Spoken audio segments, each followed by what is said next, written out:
Graham Greene. Greene was, of course, to become one of the great Catholic writers of the 20th century. But as a young man, he was agnostic. He was also reckless and extremely bored. He carried what he called his war against boredom to a shocking and dangerous extreme.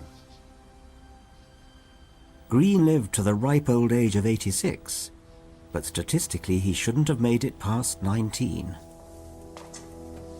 I remember very clearly the afternoon I found the revolver in the brown deal corner cupboard in a bedroom, which I shared with my elder brother. It was the early autumn of 1923. I slipped the revolver into my pocket, and the next I remember was crossing the Berkhamsted Common towards Ashridge Beaches. Greene had been reading a book about soldiers during the Russian Civil War. Away from the front line, they invented hazardous games to avoid boredom. This was not suicide, whatever a coroner's jury might have said. It was a gamble, with 5 chances to 1 against an inquest. I slipped a bullet into a chamber, and, holding the revolver behind my back, spun the chambers round.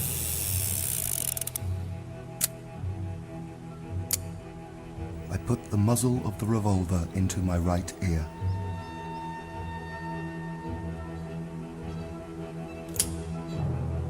There was a minute click, and looking down, I could see that the charge had moved into the firing position. I was out by 1. Graham Greene lived by chance. He had absolutely no control over the outcome when he pulled the trigger. What Greene did was utterly crazy. No matter how bored I was, I would never trust my life to chance in such a way.